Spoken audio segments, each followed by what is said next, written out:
मेरे प्यारे विद्यार्थियों, तो चलिए आज हम कक्षा 8वीं का हिंदी पाठ 4 दीवानों की हस्ती, जिसके लेखक है भगवती चरण शर्मा। आज हम एक कविता पढ़ने जा रहे हैं, दीवानों की क्या हस्ती। बच्चों, इस कविता का सार पढ़ने से पहले सबसे पहले हम दीवानों की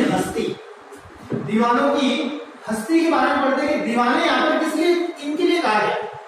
तो यहाँ पर जो दीवाने हैं, दीवाने जो है एक मस्त मौला इंसान के लिए कहा गया होता है। मस्त मौला इंसान से तात्पर्य यह है कि जो अपने जीवन में मस्त रहता है, वह हमेशा खुशी के पल और हमेशा सुख दुख के गम जो होते हैं, सुख दुख जो है वो बांटते हुए चलता रहता है।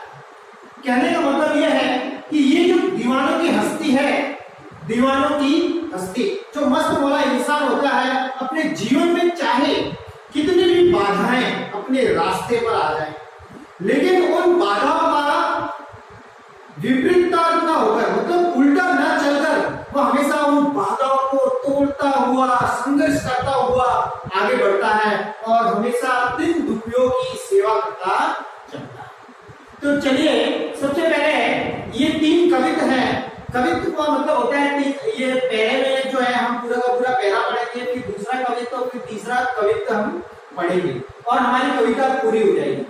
सबसे पहले हम 5 साल पढ़ते हैं कि प्रस्तुत कविता का जो लेखक है भगवती चरण शर्मा, वह जो मस्त मौला बेफिक्र स्वभाव से हैं।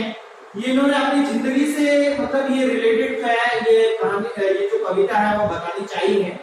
इसमें कहा गया कि जो मस्त मौला का स्वभाव जो है, व्यक्ति जहां भी जाता है वो खुशियां फैलाता है। मस्त मौला जो व्यक्ति होता है वो जहां भी जाता है खुशियां फैलाता है, वह हर रूप में प्रसन्नता देने वाला होता है। चाहे खुशी हो, चाहे गम हो, चाहे आंसू आए। कवि जो है वह बहते पानी रमते जोगी वाली जो कहावत है, बहते पानी रमते जोगी, चाहे कितना भी पानी बह रहा हो, लेकिन जो रमता जोगी है वो मस्त अपने जो चाल में जो है वो चलता जाता है और ये जगह कभी नहीं गिरते। रमता बहते पानी मतलब जो बहता हुआ पानी है वो किस प्रकार से निरंतर चलता रहता है ना, उसी प्रकार ठीक जो वो भी रमता जोगी है। जो लेखक है वो अपने आप को रमता जोगी कहते हैं। जैसे जिस प्रकार बहते हुए पानी जो है वो कभी टिकता नहीं है, जगह बस चलता रहता है, उसी प्रकार वो भी अपने आप को रमता जोगी मानते हुए बस चलते रहने को कहते हैं। तो वह कुछ अपने जो संसार के अंदर यादें हैं, वह कुछ देकर या लेकर या नए नए सफर पर चलते रहते हैं। वह सुख और दुख को समझकर एक ही भाव में स्वीकार करते हैं, मतलब सुख और दुख को एक ही भाव में स्वीकार करते हैं। तो चलिए आज हम जो है पहला कवित्व पढ़ते हैं। तो पहला कवित्व के अंदर क्या कहा गया है मैं आपको बताना चाहूंगा। तो सबसे पहले मैं इसकी पूरी पंक्तियों को मैं पढ़ के सुनाऊंगा कि हम दीवानों की क्या हस्ती, हम दीवानों की क्या हस्ती है, आज यहाँ कल वहां चले, मस्ती का अलग साथ चला, हम धूल उड़ाते जहां चले, आए बनकर उल्लास अभी, आंसू बनकर बहत चले अभी। सब कहते ही रह गए, सब कहते ही रह गए, अरे तुम कैसे आए कहां चले गए। तो बच्चों सबसे पहले दीवाने, तो इसके अंदर जो दीवाना है उसका अर्थ जो है हम लेंगे कि अपनी मस्ती में रहने वाला। दीवाना शब्द जो आया है उसका अर्थ है अपनी मस्ती में रहने वाला। एक आया है हस्ती, हस्ती का मतलब होता है अस्तित्व, हस्ती का मतलब होता है अस्तित्व, और मस्ती का मतलब मौज, आलम का मतलब दुनिया, और उल्लास का मतलब होता है खुशी। अब पहली पंक्ति का जो हम भावार्थ पढ़ने से पहले मैं आपको कुछ, अगर इस कविता के अंदर सप्रसंग व्याख्या के लिए प्रश्न आ गया, आपको इस तरह से दे दिया जाएगा और कहा जाएगा कि सप्रसंग व्याख्या लिखिए। व्याख्या से पहले आपको सप्रसंग लिखना पड़ता है। सप्रसंग होता क्या? सप्रसंग के अंदर आप क्या लिखेंगे कि प्रस्तुत पंक्तियां हमारी हिंदी की पाठ्य पुस्तक बसंत 3 में संकलित कविता पाठ 4 में जो दीवानों की हस्ती है उससे ली गई। मतलब ये जो पहली पंक्तियां हमको पहचाननी है कि ये कौन से पाठ से ली गई है। दीवानों की हस्ती पाठ 4 से ली गई है, जिसमें कवि भगवती चरण शर्मा, ये आपको लिखना है और वर्णन है। इस कविता में कवि मस्त मौला और फक्कर स्वभाव का वर्णन किया गया। कवि ने मस्त मौला जो इंसान होता है उसके बारे में बताया गया। चलिए तो हम इसका एक मैं आपको भावार्थ बताना चाहूंगा कि इसमें कवि जो है उनका स्वभाव कैसा है, मस्त मौला। मस्त मौला का मतलब मैं आपको बताना चाहूंगा, दीवाना है एक मस्त मौला। मस्त मौला का मतलब जो एक जगह कभी भी नहीं टिकता है, वे जहां पर भी जाते हैं, मतलब मस्त मौला जो इंसान होता है वह जहां भी जाता है चारों तरफ खुशियां ही खुशियां फैलाता है। कभी जहां धूल उड़ाते हुए जाते हैं, कभी जहां धूल उड़ाते हुए जाते हैं, चारों तरफ प्रसन्नता का माहौल छा जाता है। कहने का मतलब यह है कि जब हवा बहुत तेज चलती है तो वह अपने साथ धूल को उड़ाते हुए चलती है। ठीक इसी प्रकार कभी भी अपने जीवन में मस्त मौला होकर इस तरह से चलना चाहता है कि जिस प्रकार से धूल उड़ाता है, तो कभी भी अपनी जो प्रसन्नता है, सुख है, दुख है, वह लोगों से बांटते हुए आगे चलना चाहता है। अब आगे कवि जो है रमता जोगी है, वह मन में उत्पन्न अपने भावों, कभी खुशियों का संदेश तो कभी आंखों में बहते आंसुओं की तरह सब जगह फैलाना चाहता है। कवि कहता है कि वे इतनी जल्दी आ जाते रहते हैं कि लोगों को पता नहीं चलता कि वे कब आए और कब चले गए। तो प्रस्तुत पहली जो हमारा कविता है उसके अंदर कवि जो है बस यही कहना चाहता है कि जो जीवन में मस्त मौला इंसान होता है, जैसे कि मैं हूं, है ना, तो मैं अपने मार्ग पर हमेशा अड़िग रहूंगा। मतलब जैसे बहता पानी चलता है वैसे मैं भी एक रमता जोगी हूँ, मैं मस्त मौला इंसान हूँ। ठीक है, मुझे जो मेरी प्रसन्नता है मैं उनको भी लोगों के अंदर बांटते हुए फिरता चलता रहूंगा, सुख और दुख भी बांटता रहूंगा। चलिए आइए, तो अभी हम कवित्व दूसरा पढ़ेंगे। कवित्व दूसरा क्या है, हम देखेंगे कि क्या कहा गया। तो कवि जो रामचंद्र शर्मा है वो क्या कहते हैं कि किस और चले यह मत पूछो, किस और चले यह मत पूछो, चलना है बस इसलिए चले। जग में उसका कुछ किए चले, जग को अपना कुछ दिए चले। दो बात कही दो बात सुनी, कुछ हंसे और फिर कुछ रोए। छक्कर सुख दुख के घूंटों को हम एक भाव से पिए चले। तो बच्चों इसके अंदर भी बहुत ही सुंदर जो है जो लेखक जो है इन पंक्तियों के माध्यम से जो दीवानों की हस्ती है उसमें क्या कहना चाहते हैं। इस काव्यांश में जो है, इस कवित्व के अंदर जो कवि है वह ये कहना चाहता है कि संसार से दूर अपनी अलग राह पर चलने की बात कर रहे हैं। इस कविता के अंदर कवि जो है संसार से दूर एक अलग सी अपनी पहचान, अपना राह जो है वो चलना चाहते हैं। तो इसका हम भाव समझते हैं कवि क्या कहते हैं। तो इसकी व्याख्या हम करते हैं कि संसार जब कवि से जानना चाहता है अब वो किस ओर जा रहे हैं, कि जब संसार के लोग उस कवि को कहते हैं कि भाई आप किस तरफ चलना चाह रहे हैं या किस ओर जाना चाहते हैं, तो वे कहते हैं कि ये मत पूछो। कवि कहता है कि जो मस्त मौला इंसान जो होता है वह ये कहता है कि मुझे ये मत पूछो कि मैं किस ओर चलना चाहता हूँ, क्योंकि मेरा कोई निश्चित ठिकाना नहीं है, मेरा कोई निश्चित मंजिल नहीं है। मैं चलता हूँ क्योंकि ये मेरा स्वभाव है। मस्त मौला का जो इंसान होता है, जो दीवाने होते हैं, उनका एक स्वभाव है कि वो हमेशा एक ही रास्ते पे चलते हैं।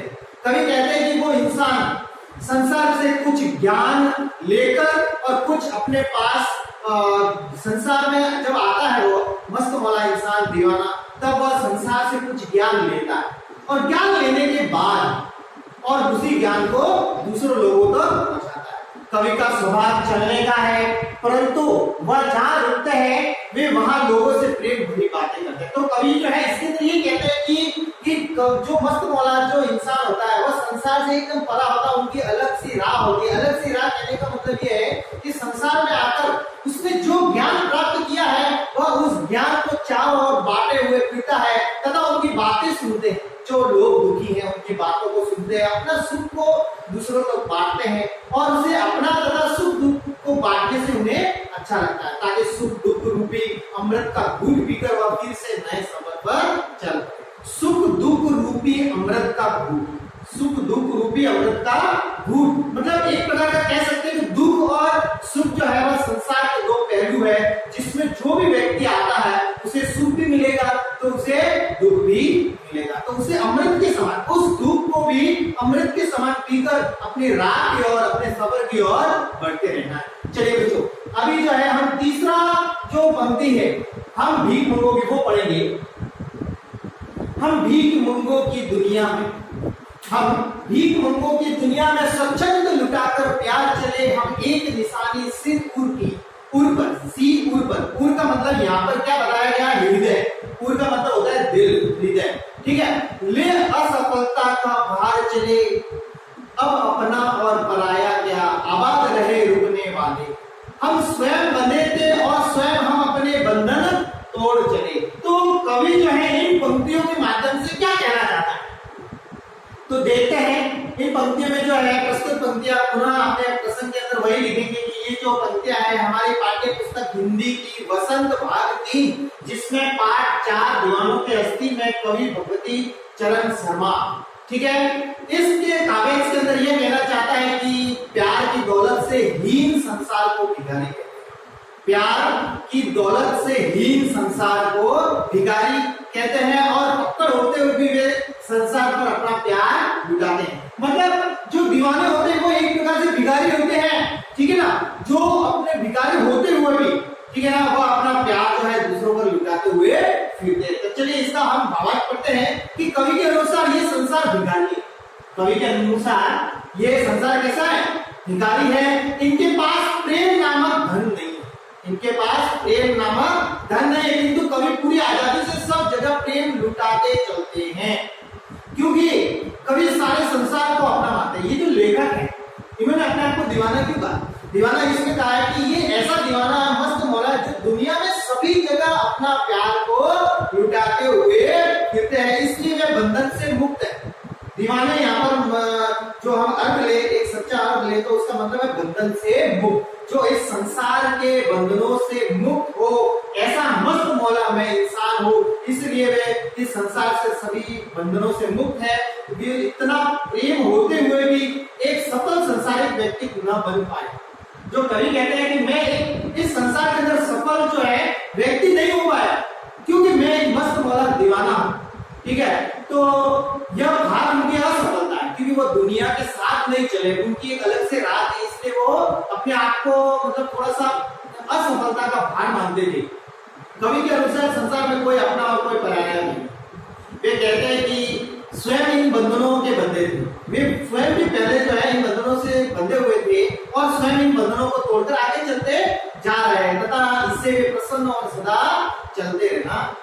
तो कवि इसके अंदर ये कहना चाहते हैं कि जो मस्त मौला दीवाना होता है ना, जो मस्त मौला और दीवाना जो है वह संसार के माया मोह बंधन से एकदम मुक्त रहता है, बस किसी भी बंधन के अंदर बंधा हुआ नहीं रहता है, बल्कि उन बंधनों को तोड़ते हुए आगे की ओर प्रसन्नता लेते हुए आगे बढ़ता है। तो बच्चों ये थी हमारी कविता दीवानों की हस्ती भगवती चरण शर्मा जी, जिन्होंने अपने जीवन के अंदर पहले बहुत से मतलब संसार के अंदर बंधनों में पड़े हुए थे, लेकिन उन्होंने अपने इन सांसारिक बंधनों को तोड़कर अपना अलग से राह बनाया और इस संसार की ओर आगे बढ़ते रहे। तो उन लोगों को जो दुखी हैं, उन दुखी लोगों से अपना सुख जो है वो बांटना चाहते हैं, अपना दुख बांटना चाहते हैं, उनको भी अपने जीवन में ये नई राह को दिखाना चाहते हैं। तो बच्चों यही हमारी जो है कविता का सार था, भावार्थ था। तो इनका सब प्रश्न से व्याख्या अगर आप करना चाहते हैं तो आप करिएगा, अन्यथा आप आगे प्रश्न उत्तर भी कर सकते हैं, लेकिन इसके सब प्रश्न सहित व्याख्या आपको करनी है, क्योंकि 3 पंक्तियां ही हैं, 3 जो काव्यांश है कविता है वो आपको अपने पाठ्य पुस्तक के अंदर करना। अगर कुछ समस्या आती है तो आप मुझसे बिल्कुल पूछ सकते हैं, ठीक है ना। धन्यवाद।